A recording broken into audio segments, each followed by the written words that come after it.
The following program contains the opinions of the host, guests, and call-in participants. These do not necessarily represent the views of this show's distributors or sponsors. This program may contain obscene, profane, or otherwise objectionable language. Viewer discretion is advised.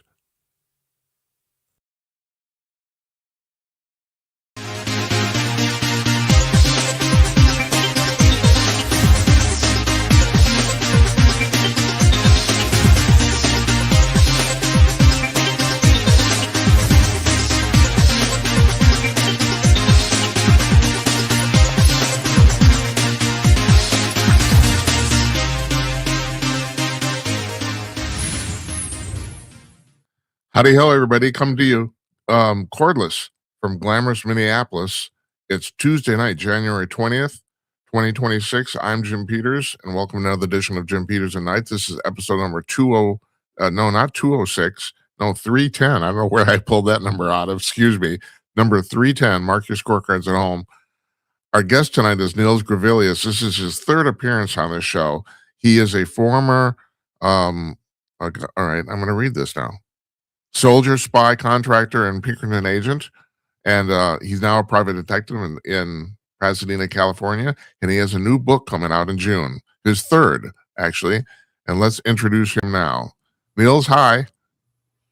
Well, hello, Mr. Peters, and hello to all of the Twin Cities and surrounding environs. Yeah, all right, let's just get right into it. Do you have any thoughts about what's going on here in Minneapolis? Yeah, it's Marxist street theater. They're trying to ignite it, kick it off like they did in 2020, except I don't think they can gin up as much sympathy for Renee Good as they did for George Floyd, particularly in the minority community. Yeah, there's a difference here, too, a distinct difference. In 2020, the riots happened because George Floyd got supposedly killed. I mean, it looks like now he probably was not, but I don't know if you've been following the evidence or what's been going on with that. But here, the riots started, and then somebody got killed because of them, Well, and the person killed couldn't properly be classified as a civilian or a hapless bystander. Right. It's Marxist theater. Nobody can identify an employer for her or the woman she's with or anything else.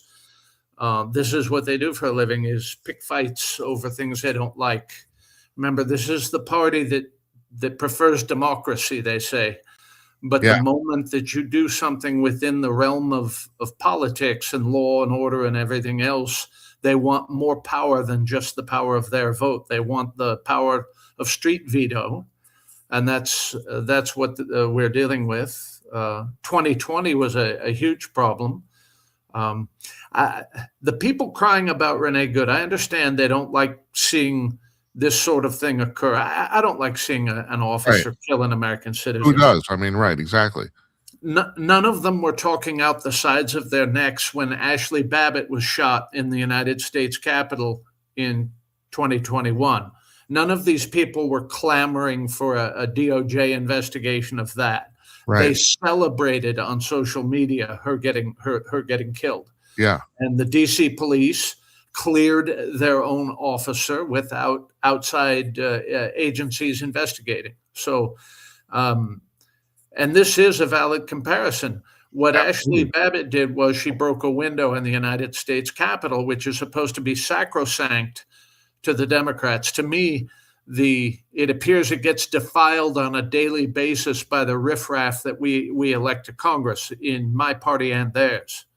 So I'm disgusted at the entire notion that Renee Good's death needs extra scrutiny or something like that. They'd love to ruin the life of the officer involved and whatever else. And besides, this is a sanctuary city and a sanctuary state, and the federal government hasn't gotten any cooperation from the local officials at all for years. And then they turn around and say, well, we want to be involved in the investigation. Well, why?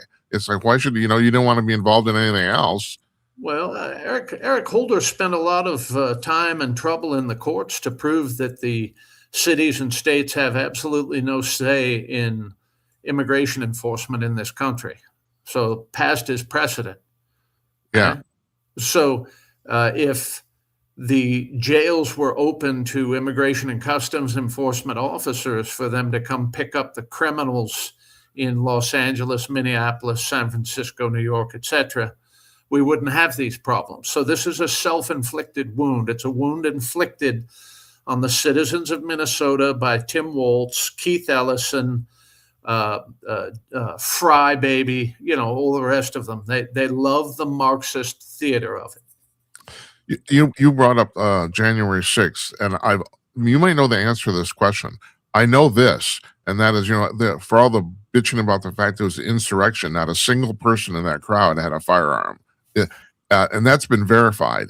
But was that because they were vetted before they came into the rally event? I never understood that. I mean, you think somebody would have a firearm on them, but no, not a single person did. Well, do they clear people for events like that? I don't understand how it works on the mall. I don't think they're cleared at all. If anybody had a firearm in that event, it was the FBI agents and Capitol Police. Right. That's it. Yeah. So how can you have an insurrection if nobody's armed? Well, it was a figurative insurrection, and you're going to get 4 years in solitary confinement for even asking about that. Yes, I know. I am. You're right. I mean, the thing about, so it was a riot, and everyone got really pissed off. Not everybody, the Democrats, when Trump pardoned all these people. But seriously, for what they did, isn't 4 years in jail enough? I mean, it's like it wasn't that big a deal, It was remarkably stupid, profoundly stupid of the Democrats to insist on lengthy prison sentences for these people. That really wounded their prospects in 2024. Are you still there? Yeah, I'm still here. Can you see me? Yeah. Okay. And I'm still listening to you.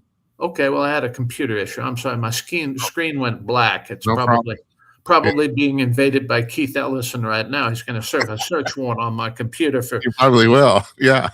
You'll know what to do with it, though. Well, the people grousing about immigration and customs enforcement asking suspected illegal aliens to produce documents on the streets, okay?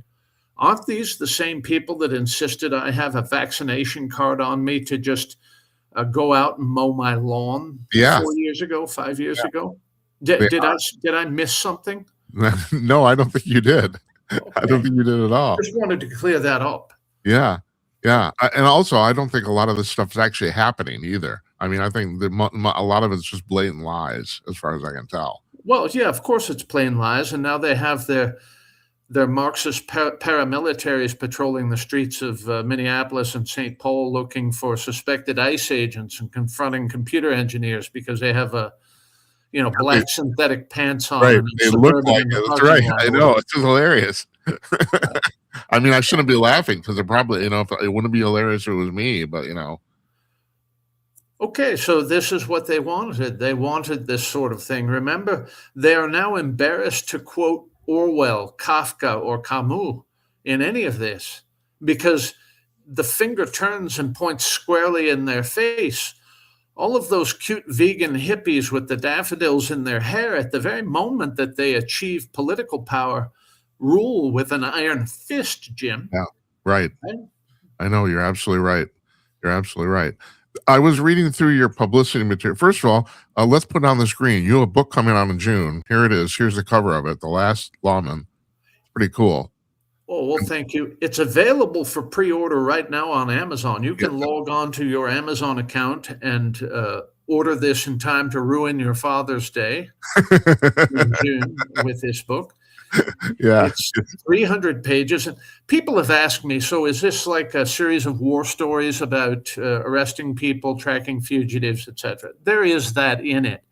But the trajectory of the book, Jim, is what made me into the man that I am, how the profession changed me, the things that I saw on the streets and in operations around the world, and then how I changed the profession in Los Angeles, the criteria that I use for evaluating an apprentice to come on board and study under me. There's even a selected reading list at the back of the book of various things that people could read if they were more interested in that. Not that Not that anybody wants to become a private detective. Well, Nils, I've never asked you, do you have employees? Do you have detectives working underneath you? I have a few people who handle things for me. Uh-huh. I have a surveillance team of men and women who are virtually invisible, and I can summon them with a text message if I need to place somebody under surveillance. I have colleagues in other cities that I network with, and we have a mutual aid situation, like between a sheriff's department and a police department and whatever. It's just run privately, and Yeah. it's all pre-vetted men and women, former intelligence, former special warfare, former police, etc., and some strictly civilian, quote unquote, private detectives who are wildly capable. One of my favorites is in the Cleveland area, Susie Daniels. No one would call her a civilian, and she's never worn a uniform a day in her life. Linda Larson here in Los Angeles, same thing. She did all of the environmental investigations that people often attribute exclusively to Aaron Brockovich, but Linda Larson's the real deal. She really has done those things. There's a woman who's a writer and a poet in New York City who does uh, uh, criminal defense investigations, private investigate the whole thing. Liz Farkas, no one could call her a civilian. She's brilliant. If I need something done quickly, I can get it done quickly. Yeah. Uh, Well, you were talking about how the profession changed you. I've never asked you this. Were you a former liberal? I've always wanted, I've been waiting for somebody to do a survey to find out how many conservatives were former liberals, because I think it's about half. And also, my experience is that too. A lot of people I know are former liberals. I know only two people have ever switched from conservative to liberal. Only two people. And they had something in common, I'll tell you. They were both employed by very large corporations. And both of them told me it was the way they saw their employees treated. That's the reason. And they didn't know each other either. So okay, well, um, I started out a JFK Democrat. yeah. Okay. And I'll tell you, if the Democrat Party could ever produce leaders like John F. Kennedy again, I might consider rejoining. Yeah. But the party of JFK, Jim, is now the party of Lee Oswald, Yeah. as best I can tell. Right. Marxist militants who are willing to do violence while the news media drives their getaway car. Okay. How did it change me? I had a very close friend, a partner, a colleague named Donald Moon, former infantry officer of the Marine Corps, a much better man than I could ever be. And over a 2-week period in 2010, he deteriorated mentally and took his own life.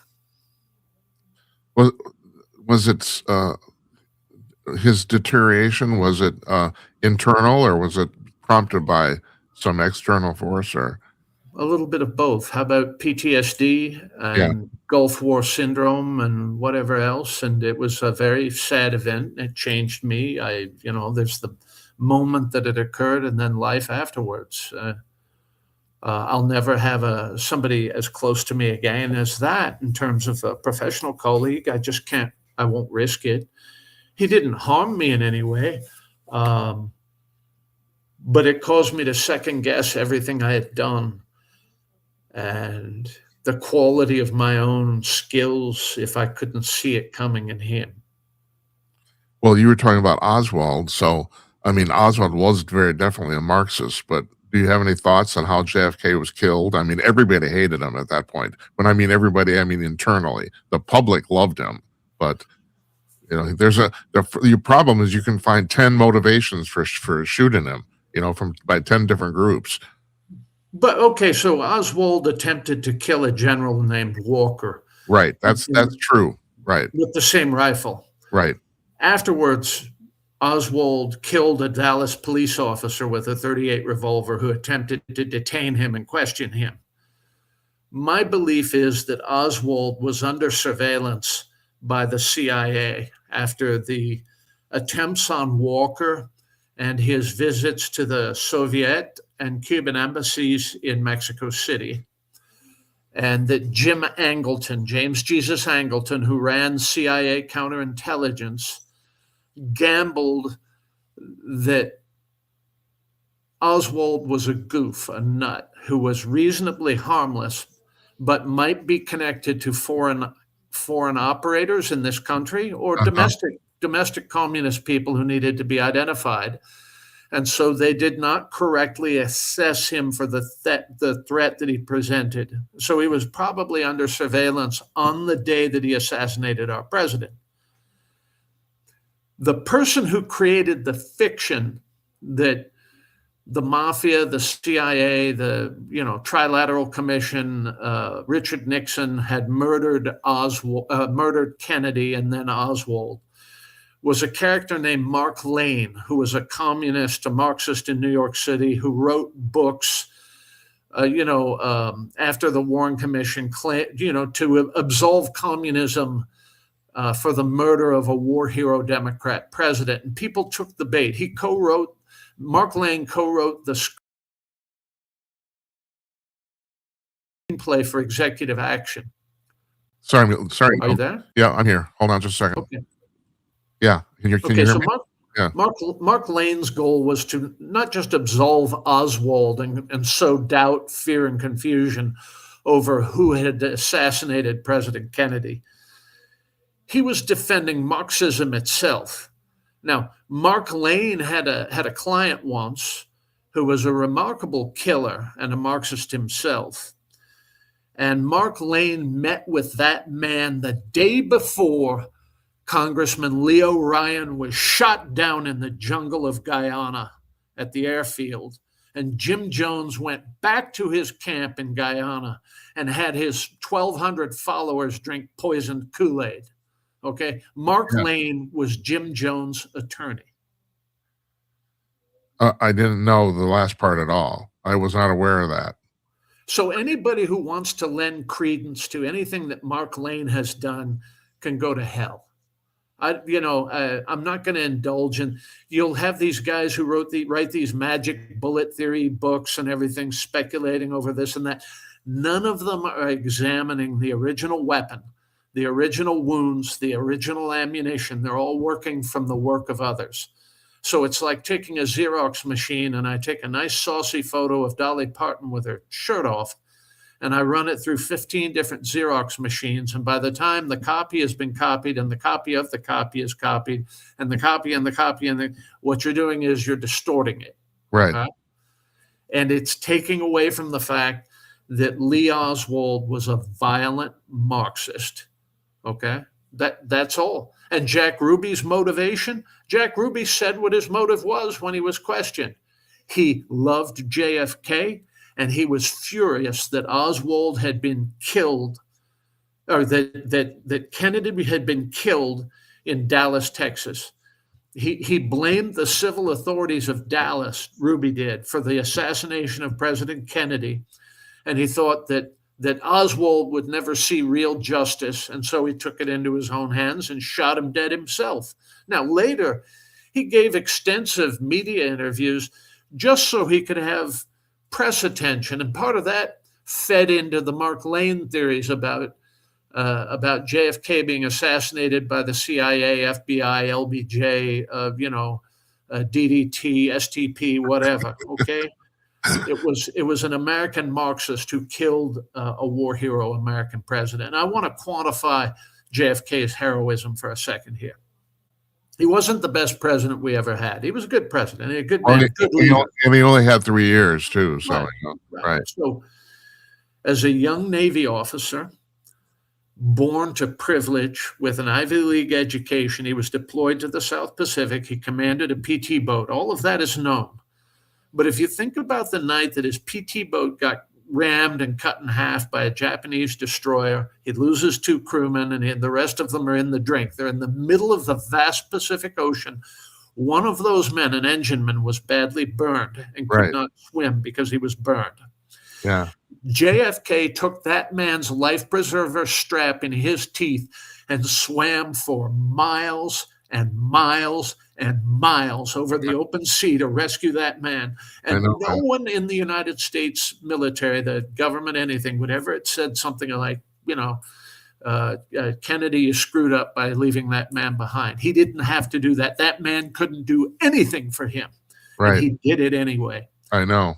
And so, for a man of Kennedy's caliber to be shot dead by a greasy little communist punk, okay, is offensive to me as an American man, and it should offend all sensible Americans. And even more offensive are the idiots who carry these stupid theories around about Kennedy being shot dead by the CIA. The CIA screwed up by underestimating Oswald. That's their sin in this, okay? Uh-huh. And that's the part that will never be revealed. That's the part they hang on to because they can't allow their institution to be deteriorated by truth ever, okay? Yeah. Well, But that's how I see it. I take your opinion here very highly because you know way more than I do about this sort of stuff. The theory I have formulated over years of reading stuff is that Oswald was definitely involved, no doubt, but there were more people involved other than him, and you don't buy that, huh? No, I do believe that there were more people, and I can even give you some context for that. When Oswald left the book depository after assassinating JFK, he left his rifle behind, and he took off on foot. And he took very deliberate steps. He didn't walk around the neighborhood like a cat. He went clear line to a movie theater, intercepted by a cop whom he murdered, and he sat in a movie theater. It is my belief that he was supposed to be picked up by somebody from the Fair Play for Cuba Committee, right, or somebody from Cuban intelligence, or somebody from Soviet intelligence. And when the news hit the airwaves that Kennedy had in fact been killed, Oswald suddenly became radioactive to his own friends. Huh. That's what I believe. And yeah, so, that's been floated. The thing you just said, that idea's been floated a lot, but it never occurred to me that they didn't pick him up because he was radioactive. That's never occurred to me. I don't think they took him any more seriously than Angleton took him.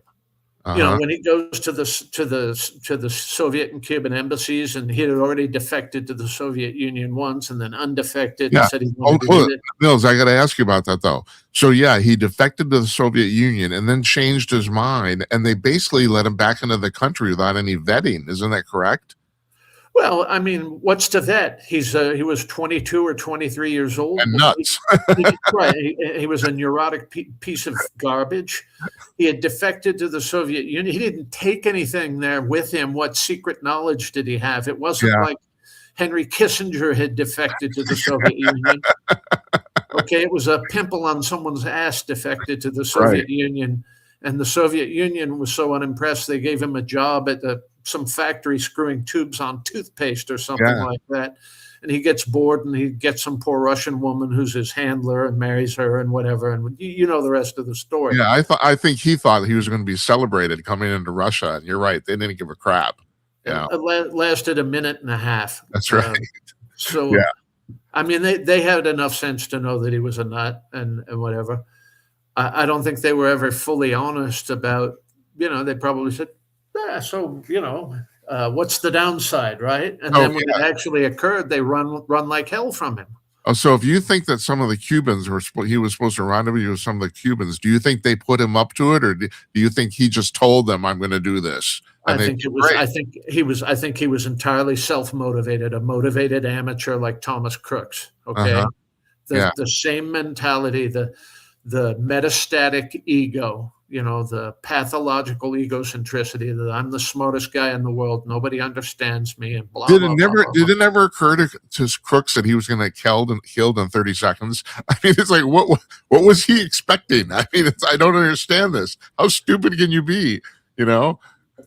I mean, he got some shots off, and he actually did kill a guy. It's terrible. He did kill somebody. Horrifying. It's absolutely horrifying. And the Biden people had limited what sort of resources they would devote to protecting Trump. Right. They sent in the third string, Yeah. lots of untrained, beefy women. Speaking of untrained officers, that's one of the complaints that they're making about ICE in Minneapolis. They're untrained. Oh, Well, they're man. unvetted, right? Yeah. Right. So, yeah, The guy that Good hit could not, that's the last word you could say, that he was untrained. I mean, he's been on the job like what, 15 years or something like that, you very know? experienced Yeah, officer, and right. it's justified homicide, and it's a horrible thing. It's not a great thing. Uh, So what do you think is going through her mind about the fact that she could do this with any impunity? when did they ever face a consequence in Minneapolis before, Jim? That's true. You're right. That's absolutely correct. They burned half the city down, and Right. Tampon Timmy's wife was Licensed. diddling herself to the smell of burning tires or whatever. Correct. That's right. She was. Yeah. Right. I should have Posting laughed. OnlyFans videos. Oh, Yeah. I get all excited at the smell of burning Turning tires. rubber. I know. I know. It's just awful. Terrible. No, I mean, you're what the heck?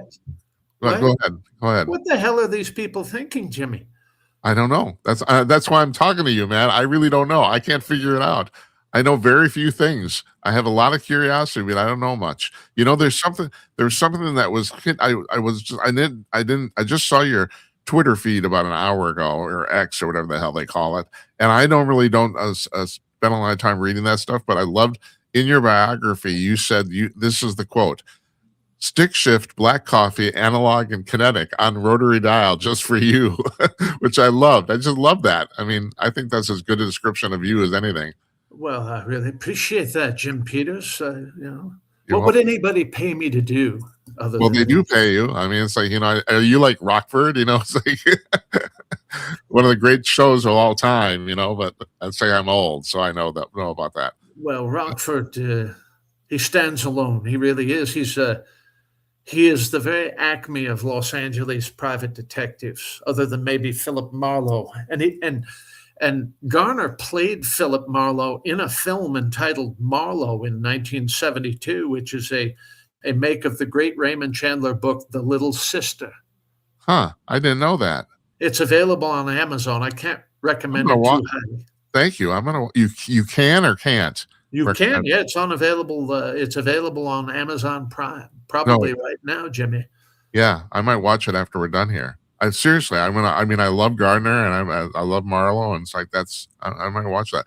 And now that you mention it, I think I've seen it. It took me a second to figure that out, but I think I have seen that. Huh. It's a hell of a lot better than Lena Dunham reruns, let me tell you.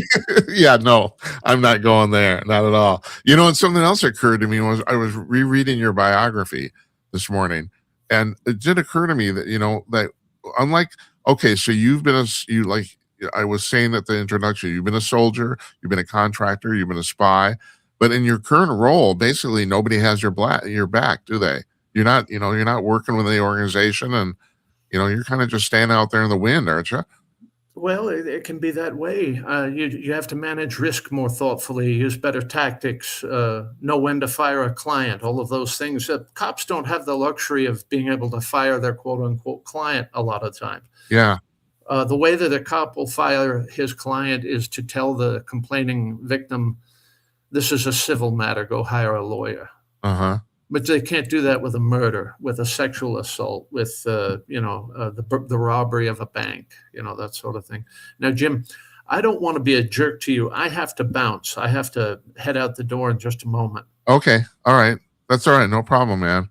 Can we resume this a week from today? And I want to talk to you about my time in the Pinkerton service. Okay. Something, how about this? Let's do this. We're programming on the air. Could you do Thursday the 29th? Absolutely, I could do. Yeah. No, I can't. I'll be in studio Okay. recording my book on Thursday the Oh, 29th. you're reading it yourself, huh? I am. Good. Good for No one you. else can read it. I mean, it's such a terrible book. No. I couldn't hire anybody. No, I'm glad you're reading it, because it should be in your voice. So that's cool. All right. I tell you what, I'll talk to your publicist, and we'll put something together. Okay. All right, man. All right. Thanks, man. I really appreciate it. Jim, I'm very grateful for the opportunity to be on your airwaves. I love talking to you. Thanks. You My take pleasure, care. man. All right. Take care.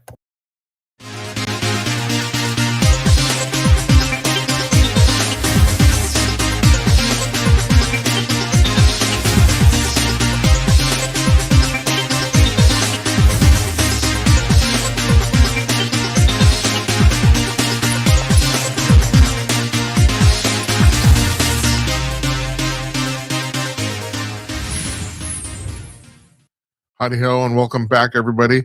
Our thanks to Nils Grevillius there for joining us. Fascinating man. It's the at night news for January 20th. I almost said the Gymcast, and let me get that straight right now. We've changed the name of the segment. It's now the at night news because Gymcast sounded too much like Timcast. You know, Tim Pool is a very famous blogger or podcast host, and he does the Timcast, and I just didn't want to kind of go there. So, at any rate, and I didn't. And my problem here is that I've said this many times. I'm not a journalist, but it is kind of a newscast in the sense I'm trying to give you stuff, and I think I do give you stuff that you don't hear anywhere else. We cover maybe some important stories, especially if they have some sort of I have a unique take on them. But generally, I try to tell you about stuff you haven't heard about anywhere else. But the first thing I have to start with today, as Nils and I touched on this in his interview, is the stuff going on here in Minneapolis. Now, I don't know if you heard this. As of this afternoon, Tim Walz, the governor of Minnesota, the mayor of Minneapolis, Jacob Frey, and Keith Ellison, the attorney general of the state of Minnesota, were all served federal subpoenas from grand jury hearings.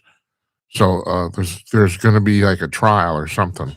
I don't know. And the exact charge is them conspiring to incite what's the word I'm looking for? I'm not reading this. To obstruct ICE, that they conspired to do it. That's the charge. I can't elaborate on this much better than Nils did, but I will tell you this: I have the feeling, especially since this thing that happened Sunday in this church in St. Paul, Minnesota, and of course St. Paul is part of the Twin Cities. We have two cities here, fairly large cities that literally share a border. And everyone always asks, well, why don't you just merge? But you have to come here and see it. They could not be more different. That's the real amazing thing. People compare Minneapolis to Los Angeles, and St. Paul gets compared to Boston. And they do look, in terms physically, they look very much like that. They're really two different places. And that's I don't think anyone's ever even bothered to try to do this. Anyway, the church was in St. Paul, not in Minneapolis, that they the protesters entered during the service. Now, besides the fact that people find this appalling, the stupid thing here, and Don Lemon, God bless his heart, he's just an idiot. I mean, I'm starting to think that the reason CNN fired him is or the reason they hired him initially or kept him going is precisely because he was stupid. He's a useful idiot. So he says, well, you can't kick us out of church because it's First Amendment rights. Well, first of all, it's private property. You can't, by law, you can't protest or demonstrate on private property. And on top of that, there's an actual federal statute that says you can't protest during a religious service or in the middle of one. There's two laws that says you can't do this. And Lemon's on his stupid podcast saying, no, we can say, and then he's saying I had nothing to do with this. It appears that they tipped him off ahead of time, which is the reason he came. He knew they were going to do that. So I'm just astonished by this guy. He was on CNN for 17 years. He's the biggest dope on the planet. I mean, my baby sister could do this better than him. I mean, shit. Well, any rate, the thing I think the timing is changing because, or the mood of the country. I'm starting to think at first about a week ago, I thought, well, the Republicans are really losing the optics war here, and now I don't think so. Now I think it's starting to turn back because, first of all, that was way over the top. The thing about going into the service, the religious service, and Nils said this during the interview, and he's absolutely right. People are trying to make an analogy to George Floyd, but that analogy doesn't actually apply. The analogy is better to Ashley Babbitt, the woman that was killed during the riot on the Capitol on January 6th. And let's get kind of completely straight. It was a riot. There's no, we're not going to sugarcoat this. The difference is, excuse me, for all the accusations the Democrats made about the fact that was a planned demonstration, it wasn't. I'm totally convinced. As a matter of fact, I've said this before. I'm absolutely convinced if Donald Trump hadn't even shown up at the rally, that riot still would have occurred. People don't understand how mad those people were, and they're mad about the fact about the summer of 2020 that billions of dollars damaged. No one was charged. Basically, no one was held responsible for any of it. And they were pissed off. And on top of that, there's the distinct impression still to this day that the 2020 election was cheated. Matter of fact, the last survey I saw of Americans said like 60% of Americans still think that the 2020 election was cheated.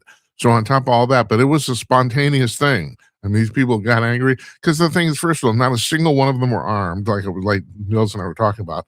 And on top of that, too, they busted into the Capitol. What do? They wandered around. There was no agenda here. There's nothing going on.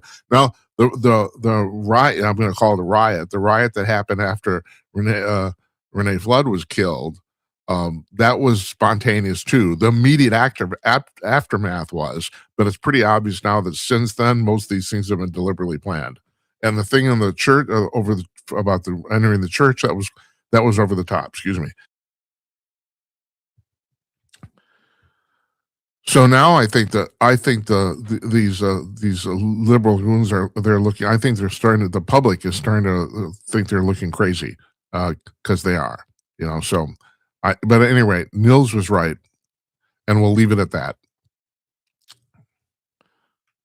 So moving on, there was a thing in the news. This is 3 days ago, but still, I made about the fact that some delivery driver was robbed of $16,000 in Ozempic drugs, weight loss drugs, and the headline in Breitbart was give me the Ozempic and nobody gets hurt. Here's the reason I'm bringing this up. Okay, I got a long thread here. It sounds like I don't have a segue, but I do. First of all, it turns out that the major airlines in the United States have figured out that the GLP-1 weight loss drugs are going to save them $500 million a year in fuel costs. Isn't that amazing? And then on top of this, and this seems like it's not related, but I'll get to it. It actually is. The Star Trek, new Star Trek TV show, Star Trek Academy, might be the biggest bomb in the entirety of Hollywood history. They put this. It's supposed to be behind a paywall, but they put the first episode online on YouTube, and the last I saw, only 71,000 people have watched it. It's been up for 5 days for free. Matter of fact, there's critiques and parodies of it that have gotten way more views than the actual show, way more. And people are people who've seen it. It's apparently absolutely awful. And I have to say, I've only seen like 5 minutes of clips of it, and I thought the clips were terrible. They were awful. They were awful. But somebody bring this up here. It's like there's like in the 24th century, how come everybody's so overweight? And now I want to bring this up because the thing is, you probably don't know this, but in Star Trek: The Next Generation, not the original one, but the one they did after that, with Jean-Luc Picard, they actually said, I don't know if you ever noticed this, nobody in that crew was overweight because they said in the future, in the 24th century, nobody would be ever overweight. They said that. Matter of fact, the only person I can think of is Whoopi Goldberg, and she wasn't that overweight. Also, she wasn't actually a member of the crew. She was a bartender on the ship. So now you think about that. Okay, so we already here at the start of the 21st century, we now have weight loss drugs that actually work. We have them. Okay, they're a little expensive, but people are buying them in droves. It's unbelievable. And the prices are coming down.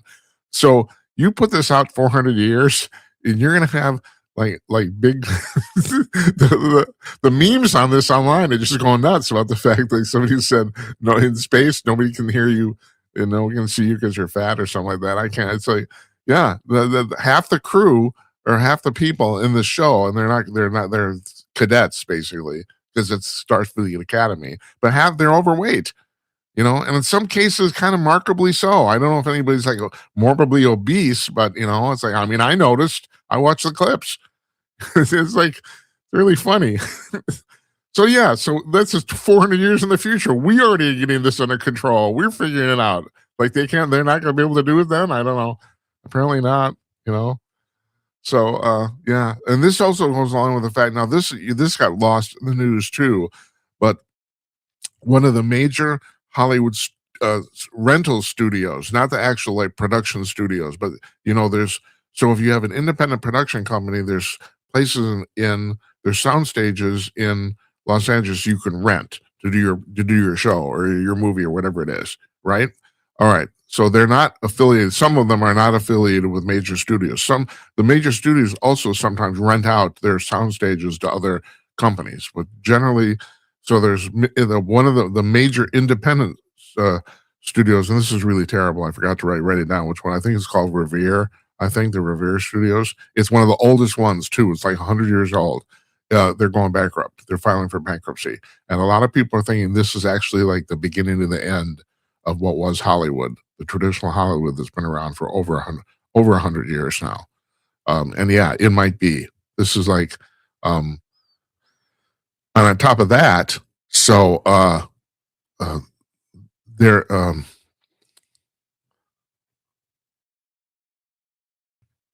On top of that, oh Jesus, excuse me here.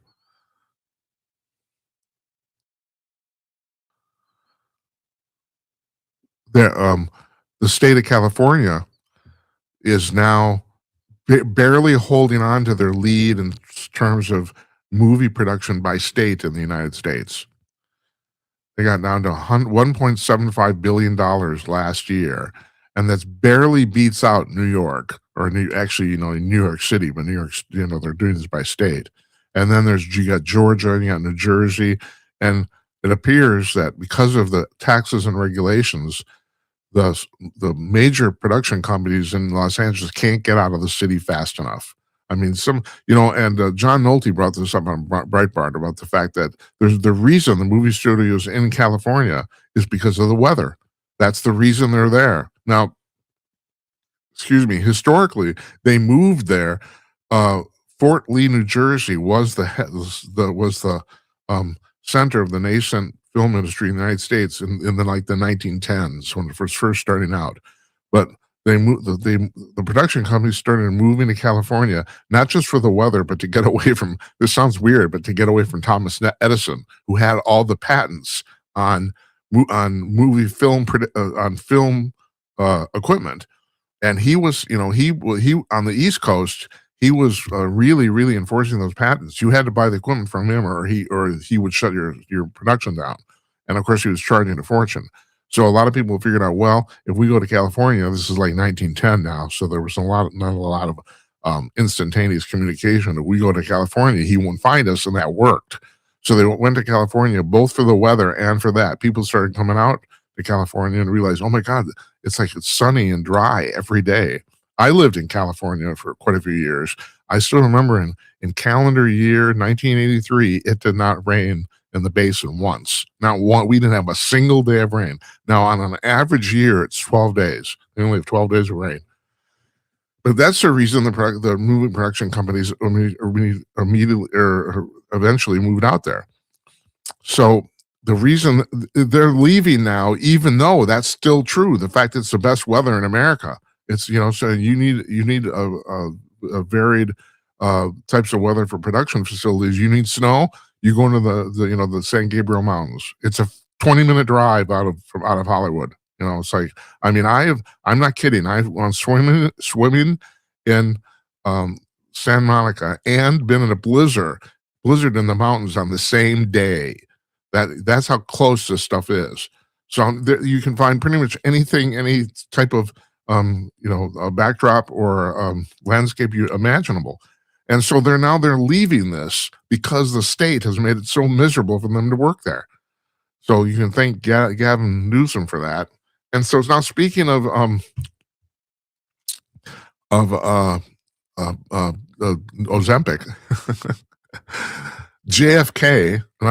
RFK Jr., who is the head of Health and Human Services Secretary for the Cabinet of the United States, he has joked that he doesn't understand how Donald Trump is still alive. He says his diet is so bad that he says, I don't know. Now, to Trump's credit, and RFK talks about this too, he says he also eats a lot of really good food, but he eats a lot of really bad food. And I know all about this because my entire family tells me the same thing. They said, "How you eat shit?" No, I don't actually. I only eat shit half the time. The other time, I have a really, really good diet. So I don't know. But here, I got to tell you this. Um, this was not in the story. I found this somewhere else about the fact of what Donald Trump, you might know this, loves McDonald's. And on Air Force One, they serve only two things, McDonald's and KFC. If you want to eat, that's what you eat. Um, Trump's standard McDonald's order is, now get a load of this, it's a Big Mac and a quarter pounder of cheese and a fillet of fish and a large fry. And if he's in the mood, maybe a chocolate shake. Now, with the chocolate shake, that's 2,700 calories. Do you know your calorie index? That's way more than one man should eat in an entire day. So, I mean, even without the milkshake, it's 1,900 calories. It's like that's a lot. That's a lot, you know. So you're getting back to the Ozempic thing, but also I'm telling you about how the movie companies are moving out of Los Angeles. So here's the opposite of that. If that's the beginning of the end, here's the end of the beginning about the fact that this year, matter of fact, next quarter, this company in the United States is going to start selling the first real flying car. And the real amazing thing, it's only going to be $40,000. It only holds one person, and the charge works for 20 minutes. So I don't know. You know, they're saying it's going to be good for short commuting, and I guess it is. But here's the thing: getting back to Trump and his McDonald's order, and also mine too. Although my McDonald's order is nowhere near that bad, not even close. The flying car can only carry 220 pounds of weight. So, which means I think that both Trump and I we cannot fly it. Trump cannot fly the flying car. I'm guessing, but I'm pretty certain he's more than 220 pounds. I am. He's taller than me. So, you know, my God, I don't know. I don't know, folks. I just don't know. So you want the UFO news, of course. This woman, and now I forgot, I didn't write her name down too either. What the hell's wrong with me? Do you know? Can you tell me? Anyway, she works for the Bank of England as an analyst. I remember that. She's saying that she's warning that if an announcement is made of what's called disclosure, if one of the governments of the world, or most likely the United States, announces that extraterrestrials are real, she's concerned that there might be a crisis in the financial markets worldwide. And yeah, I don't blame her, because I think she's onto something there. I really do. I've always said that I don't know. You know, there's a lot of people, and my friend, the late great Jazz Shaw, he always said he thought the Americans were ready for this, and I just don't know how true that is. And not only that, if Trump were to announce it, we don't announce it just the United States; the whole world knows, of course. We might be ready for it, but I don't know if the rest of the world is. That's the thing. So it will not surprise me. She's concerned that the financial markets will collapse if this is announced, and she might have something there. I can't tell you the future. I don't know if you ever heard of one woman named Baba Vanya. Baba Vanya is her name. She passed away a few years ago. She was a seer, basically. And the amazing thing, she was blind. She couldn't actually see. But she made a lot of predictions that ended up coming true. And she predicted, this is quite a few years ago now, the actual year, that in 2026, some government somewhere on Earth would announce the fact that the extraterrestrials are here. And she actually named this year. And I know Polymarket now but the thing is, you have to take this with a grain of salt. Polymarket had a huge thing going. This is where you can bet on anything, right? About the fact that it was going to happen before the end of December. And of course it didn't. Now, I've said this, I think it's going to happen in 2028, either December 28 or January 29, just before Trump leaves office. That's what I think. I think he will do this because God knows the president announces this is going to go down in history, and Trump wants to go down in history. But I think he'll wait till the very end because, you know, who knows how this could screw things up, you know, and then Vance will have to do the cleanup, you know. But yeah, so it's interesting. The other thing that's going on here, and this is really kind of fascinating too. This is not in the news at all, about the fact that of all the Western countries in the world, the country that's fighting this the most is Germany. the official stance of Germany is that there's nothing to this whatsoever.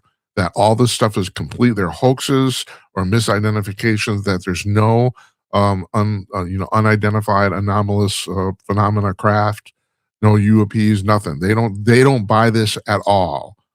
And I find that kind of fascinating because apparently, a lot of people said, well, that the Nazis actually recovered one of the first crashed ET spacecrafts. So I don't know.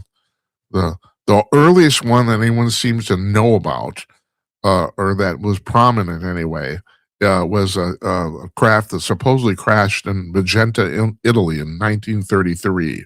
And Benito Mussolini was the head of Italy at that time, and they captured it and supposedly let the Nazis work on it and see it. But at the end of the war, now this is all speculation, but David Grush said the story's real. The whistleblower, that at the end of the war, that the Pope, which was that Pope Pius or Pope Paul the 26th? I can't remember. The Pope at that time, 1945, he arranged for the Americans to have this shipped over to the United States.